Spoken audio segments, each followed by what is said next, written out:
What does it really mean to be unshakable? It's not just a matter of money, it's a state of mind.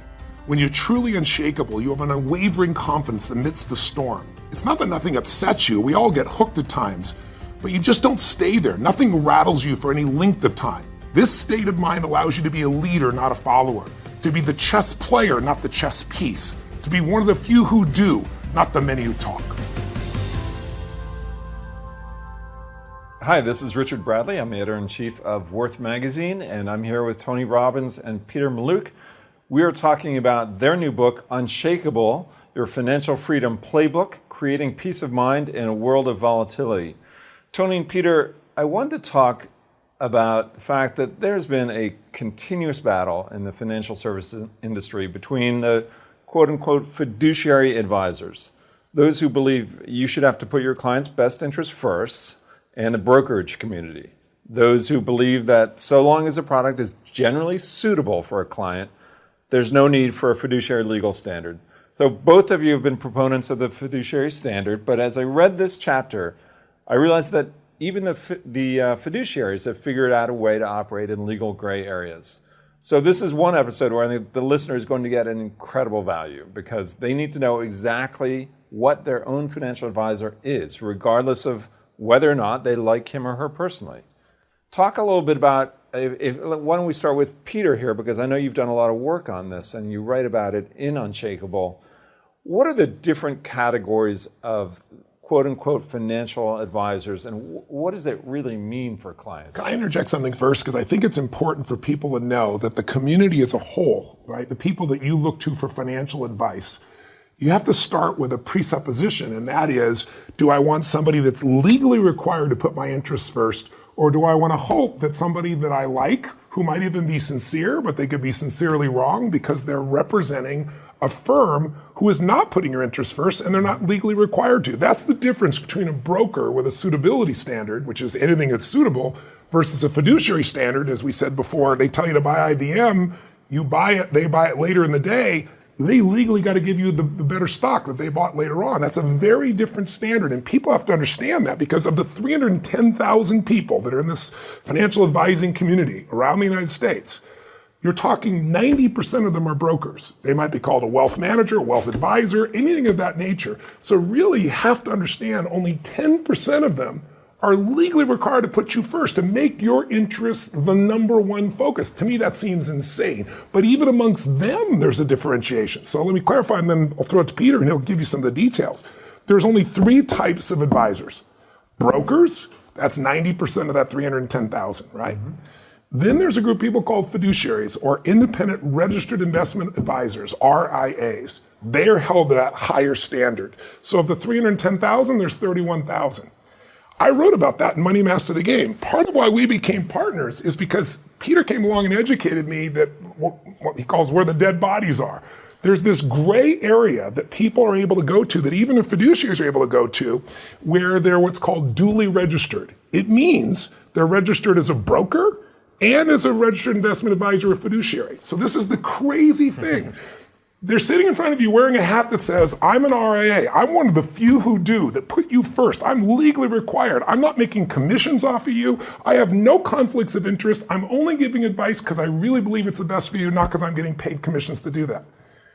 In the middle of a conversation, they can turn their hat sideways and become a broker. You don't even know they changed hats. They don't have to tell you that. They don't have to tell you that because they're just duly registered. And now what they're doing is they're selling you a product that they make a larger commission on. They're selling you a product that isn't necessarily better for you, it's suitable for you, and they're playing the exact same game. When I found this, I went totally berserk. Now I understand a lot of these RIAs were brokers who wanted to wear the white hat, who wanted to leave an industry that's closed and controlled, where the house always wins, where the house designs what they're going to offer you. And they took this risk. And quite frankly, it's hard to make money when you're just getting a flat fee or a small percentage of the assets. And so they try to figure a way to play both places and still try to have integrity. So I'm not attacking them. But morally, you're either for me 100% or not. Switching hats in the middle to me is insane. Maybe you can relate to share with some of the things they got to look out for, because this is just crazy. It's crazy. This is an extremely complex space, so it's no wonder the average person's confused. First of all, I'd say it's a shame that it happens in the United States, because if you look at other countries, the United Kingdom, Australia, Every advisor has to be a fiduciary. It's the law. It's the law. It's reasonable to assume if you go to the financial advisor, they have to put your best interest first. And we get to the United States and you go, well, the United States just lets everybody do whatever they want. Not true. We say doctors have to act in their patients' best interests. Lawyers have a fiduciary obligation. CPAs do. This is unique to financial advisors in the United States. So why? Because the financial lobby, the brokerage houses, formed a lobby that is very active in keeping the fiduciary standard from prevailing. Why? Because they want to sell their own products. They want to charge more for certain things than other things. They don't want to have to act in the client's best interest. They want to continue to act in the shareholder's best interests, which means you want to extract as much from the client as possible, which you can't be aligned and be doing that. You can make a reasonable profit, but you can't have the fiduciary standard and be as profitable as you are today. So this is why 90% of people are brokers. And like Tony says, most of these are really good people. They're trying to get a job, and brokerage houses will hire you and say, go produce in our model, and then they're successful and it's hard to leave. Now, like Tony said, 10% say, you know what, I'm going to be a fiduciary. I'm going to hold myself to the highest standard under the law. I don't have to in the United States, but I'm going to opt to be a fiduciary. I'm going to be a registered investment advisor or work for one, which means every client I'm with, I have to act in their best interests. So somebody comes along and goes, you know what, I'm going to do both. Well, guess what? You can do that in the United States. You can be. Now, when you ask them, what are you? Are you a fiduciary? Or, they will always in their pitch meetings say, I'm a fiduciary. And they're telling the truth. They are a fiduciary. But I have never heard a client tell me, yeah, my former advisor said they're a fiduciary and a broker. That's just never happened. There's no legal requirement for them to tell you that. No, you can go online if you are familiar with FINRA's website, the SEC's website, and figure it all out yourself. But I mean, Tony talked to the 50 of the top financial people in the history of the world and didn't know that, after he came out of his book. And I will tell you, the people I'm in front of that have 100,000 or 100 million, nobody knows this. This is a complicated mess. And it's become further complicated because now brokers have to be fiduciaries in certain instances. And independent advisors, we know some of them are duly registered and they're not fiduciaries. So you have to get down to a very small group that's a fiduciary when it comes to investments all the time. So you basically want to say, are you a registered investment advisor? And are you also affiliated with a broker-dealer? You want them to be a registered investment advisor who is not affiliated with a broker-dealer. From there, it even gets messier. You can still have a fiduciary that has their own products. So I can set up my own RIA, and then I can create my own mutual funds, hedge funds if I want. I can say I'm a fiduciary. I can charge you a fee, and then I go put my funds into your portfolio. And charge you another couple percent. Which is like going to the Honda dealership and paying a fee to ask what car you should buy. Don't be surprised when you get the Honda. Right? So I'm going to be honest. Right now, I'm feeling a little confused, a little demoralized, a little overwhelmed. Yeah. What's the answer? What are the right questions to ask that will kind of not take you down the road of all the possibilities, but tell you what the right solutions are? Well, first of all, just remember, there's only three things. So are they a broker? Are they duly registered, or are they completely independent? That's what you got to look for. But maybe you can give them some of the criteria, things to ask for. At first I say don't be demoralized. I think one of my favorite things Tony says in all contexts, not just when it comes to this, is don't do the same thing and expect a different outcome, right? You have the financial advisor you deserve.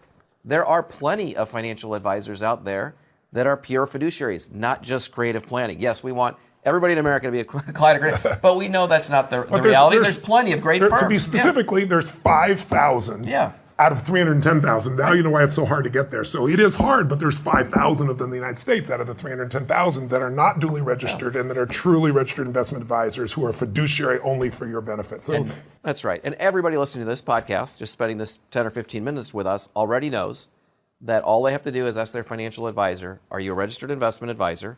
We want the answer to be yes. Are you affiliated with a broker? You want the answer to be no.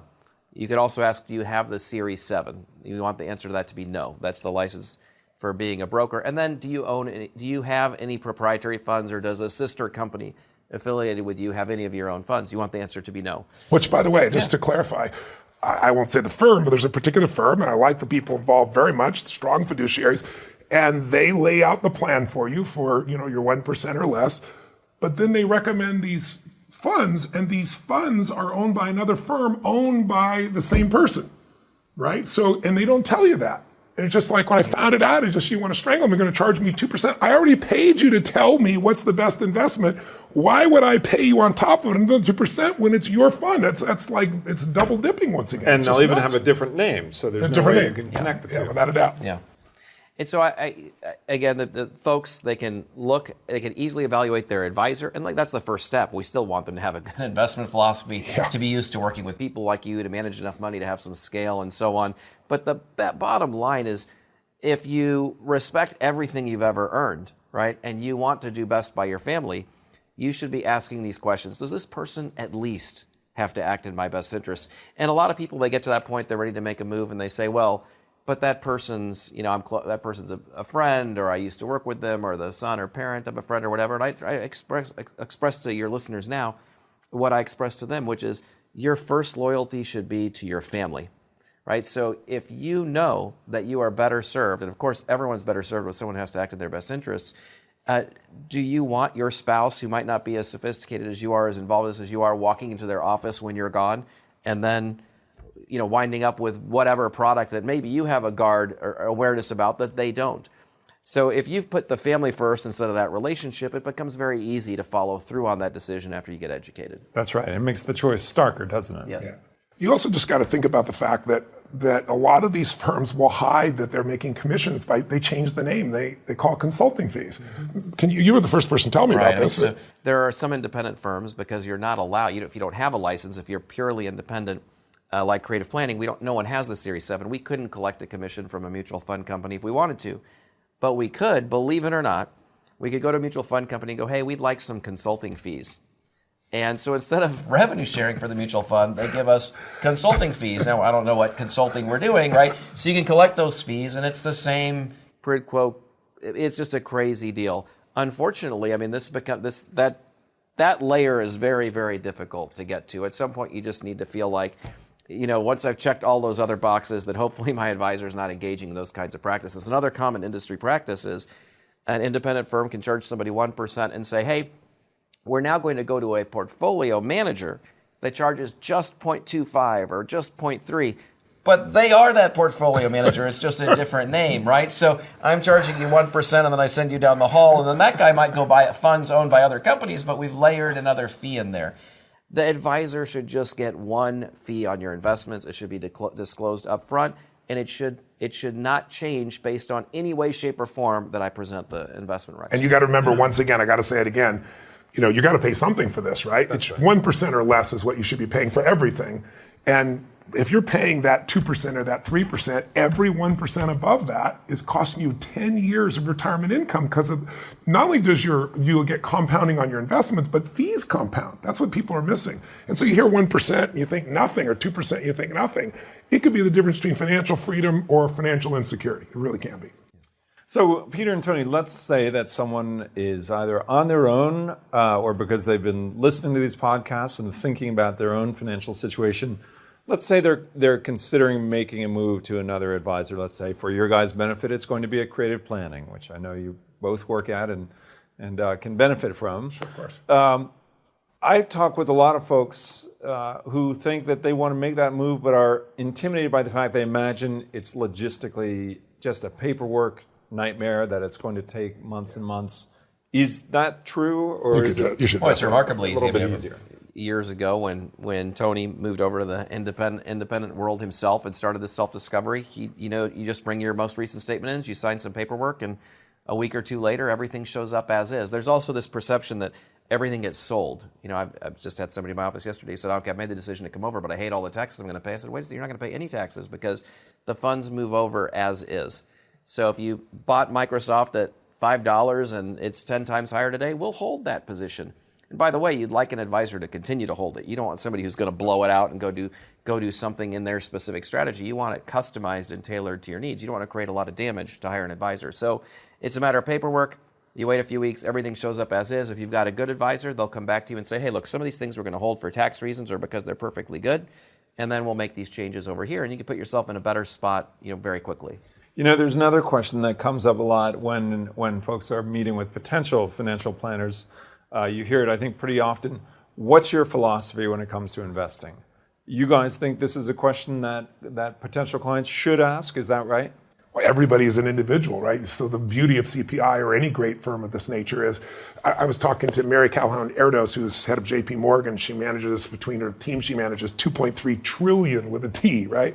And one of the great things she said to me is, and this is part of what I do as investor psychology, she said, you've got to understand what that individual needs, because money isn't just money, it's emotion.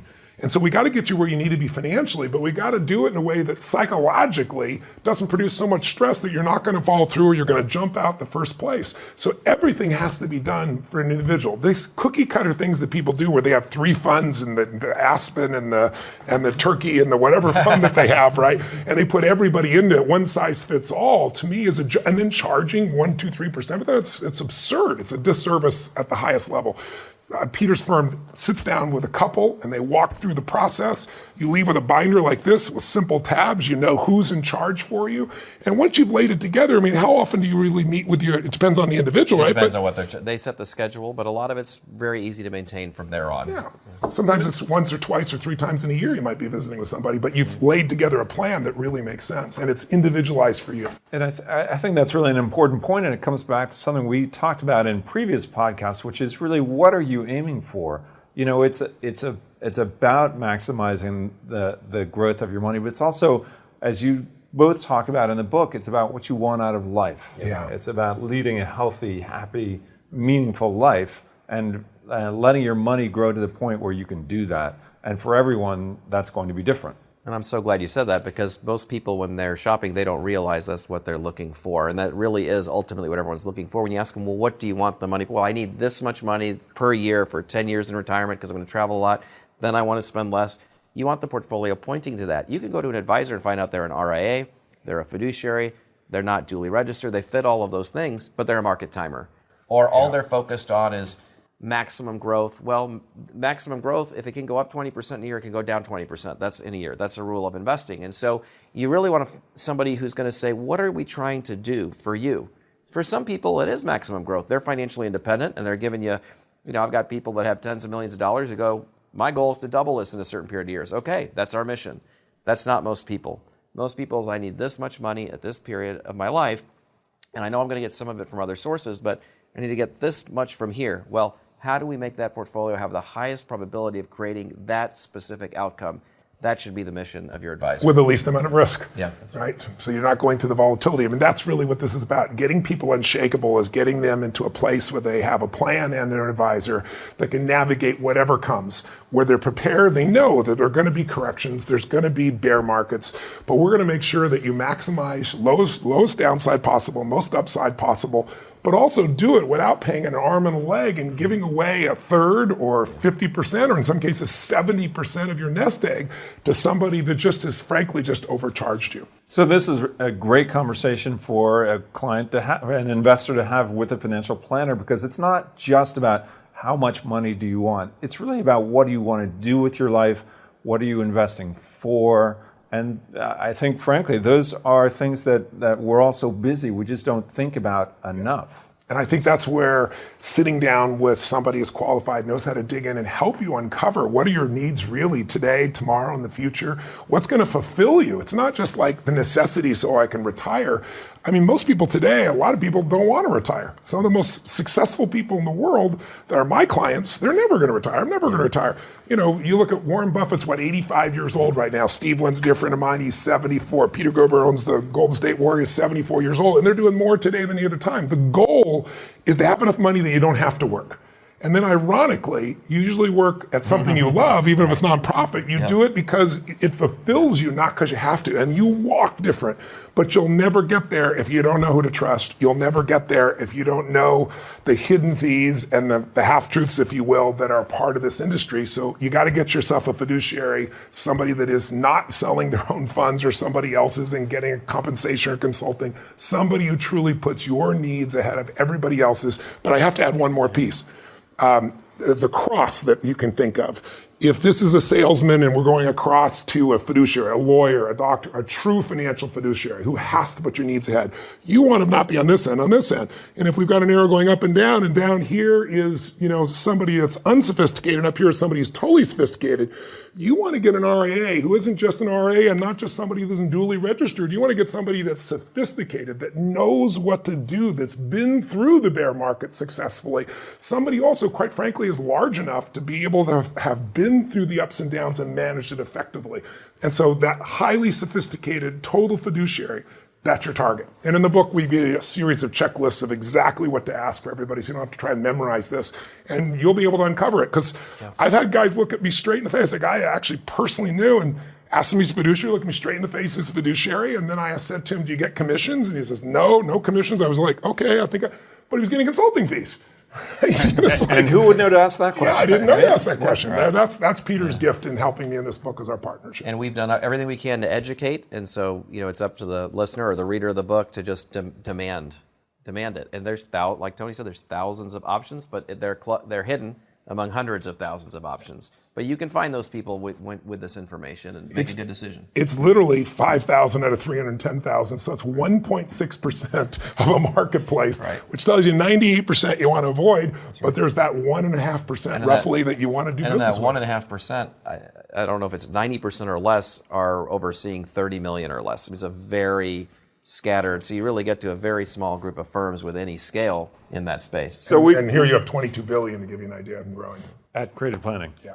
So we've talked about a number of questions that investors ought to ask a financial planner. There's one more I think that is important, but it sounds technical, but it's still a great question to ask, and that is, where will my money be held? Great question. Can you talk a little bit about why that's important? It's interesting. Bernie Madoff is why that's important. That's a big one. I mean, we're actually here in West Palm, and from here I go to Fort Lauderdale to meet somebody who lost $13 million in the Madoff scandal. He had $13 million there. And people often ask me, well, how did that happen and how would I uncover? And I said, look, this is easy. You don't have to uncover anything. Don't ever give an advisor your money. It's that simple. So people go, but hey, don't you want to manage my money? I say, I do, but we don't take custody of the money, and most advisors don't. So when somebody hires Creative Planning, or most independent advisors, you don't ever write a check to Creative Planning. You write it to a custodian. Custodians that people would have heard of would be like TD Ameritrade, Charles Schwab, Fidelity, Scottrade. So the money's never coming to Creative Planning or the advisor. It's going to the custodian. So we would help a client fill out paperwork, moving it from wherever they are. Let's say it's Merrill Lynch or another brokerage house over to that custodian. They have their own online access. They have their own independent statements. They don't have to take our word for it on anything. We don't have access to take their money and run off to the Bahamas. It's their money. We just have the authority to place the trades. And so that's the best setup. Now, I think Madoff was an independent advisor, but he took custody. Yeah. So that's the issue, is don't ever let an advisor take. Some people go, but this person's in my church or religious affiliation, or I know them from the shared living place. Well, actually, the majority of Ponzi schemes, like Bernie Madoff, are what are called affinity scams, which they're people preying on their own. So to me, that's exactly the wrong argument to be making. And some people say, but that's such a good money manager. You don't need a money manager so badly to give somebody custody of your money. Let's eliminate that risk. I mean, we've touched on in this podcast all three of the C's that people are looking for, whether they know it or not. One is no one wants them to steal their money. That's custody. That's that C, right? Don't let anybody have custody of your money. It's that easy. Second, conflict. Well, don't accept it. You don't have to work with an advisor that has a conflict. Don't work with somebody who's a broker or affiliated with a brokerage house who's duly registered or sells their own products. And third is competence. That scale, that chart Tony was talking about. Look for a firm that's a little more sophisticated, somebody who's got experience. You don't go get knee surgery from somebody who does one knee surgery a month. You want the guy who's doing it 3 times a day, every day, right? That knows what he's doing. And so I think if you focus on those 3 C's, you're in much better shape. So and advertising doesn't do that. In the world we're in today, people want content so bad that you can look on Bloomberg and have somebody up there give you advice. I saw some things when Money Master Game came out, and one particular man, I did more than 100 interviews, but one particular man and a buddy of his who are independent advisors, I couldn't believe it. They were attacking Ray Dalio and saying he doesn't know what he's talking about in this book. He's the most successful hedge fund guy in the history of the world. We should all not 26%, know what we're right? talking about like that. But it's sitting there in Bloomberg, and this guy's talking about things, and I find out one of the guys managing $100 million, like your savings account for everybody. That's the total amount he's managing. Another guy was managing, Josh was telling me, I think it was $10 million total. So you do need to make sure it's still somebody that has got the skill set. That's why referral can be so valuable as well. So let's say you're happy with your advisor, or you've gotten a new one. There's another part of the process that also seems really important, but is kind of overlooked, and that's what to look out for when you're looking at your statements, right? Whether they're once a month or whether you're looking online. Peter and Tony, can you talk about the things that will really be helpful to really get the most out of that statement? Well, I mean, one thing is kind of hard to figure out is what you really don't want to see on your statement is the advisor's own funds. And most brokerage houses and even independent advisors, as Tony talked about, they have their own funds, but they have different names. And so most statements, you can take that fund name, you can type it into Google, get a ticker symbol, and then you can start to learn about the fees, which we talked about in a recent podcast with you. And you can also start to learn who the parent company is. But I would tell you that if you're getting to that point, you're doing too much investigating. I think it's always a good place to go. But the ideal thing is just to find out, does your firm you're working with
have any access to proprietary funds, because what you don't want is the existence of conflict. It doesn't mean if it's manifested itself now. When it's manifested itself, it's too late. I don't want to go to a doctor who gets paid more if I have a certain type of surgery or a certain medicine in his cabinet that he owns. And if you buy that medicine, he's going to make more money. I want one that has all of them in his cabinet. So it doesn't really matter to me what I'm taking today. I don't want that conflict existing in our relationship. Gentlemen, thank you very much. I've been talking with Tony Robbins and Peter Mallouk, the authors of the new book, Unshakable, Your Financial Freedom Playbook, Creating Peace of Mind in a World of Volatility. This is one in a series of podcasts where we'll be doing some more. Thank you very much for talking today. Great to be with you again. Thank you. Really appreciate it. Hey, it's Tony Robbins. Listen, I hope you've enjoyed this episode of the Unshakable podcast. It's the companion to my new book, Unshakable, Your Financial Freedom Playbook, Creating a Peace of Mind in a World of Volatility. And it's co-authored with my dear partner, Peter Mallouk. Listen, by listening to this series, along with reading the book, you'll be armed with all the essential facts and strategies you need to help transform your financial life. So if any of the ideas here you've heard today have struck a chord with you, and you're interested in getting a second opinion on your own financial plan or create one if you don't have one, then please go to getasecondopinion.com. That's getasecondopinion.com to have a creative planning advisor take a look at your portfolio or again, help you to create a plan. It's completely complimentary, completely free, and there's no commitment necessary. I'd also personally love it if you'd leave a review of this podcast on iTunes. I'd love to know what you thought of the program. And also, I'd love to hear any new questions you have, any takeaways you took from the podcast. And if you want to share any success stories about your own journey towards financial freedom, we'd certainly love to hear about it. For more information about my book and some more related articles, videos, and other information that can help you to create that unshakable state and achieve the financial freedom you want, go to unshakable.com and know that 100% of this book's profits are being donated to Feeding America. 45 million people in this country every night don't know where their next meal is going to come from. 17 million are children. And your contribution to this book, 100% of those profits are going to feed them. We'll feed 50 million people with this book, and we'll feed another 50 million, 100 million next year alone, just with the additional bonuses that I'm offering, the additional benefits I'm getting Feeding America as well. So thanks for being my partner, and live strong, live with passion, and we'll hear you and meet you on the next podcast. The Unshakable podcast was produced in collaboration with wealth management firm Creative Planning. It is hosted by Richard Bradley, editor-in-chief of Worth Magazine, and features business and life strategist Tony Robbins and Peter Maluk of Creative Planning. This podcast is produced and distributed by Robbins Research International. Copyright 2017.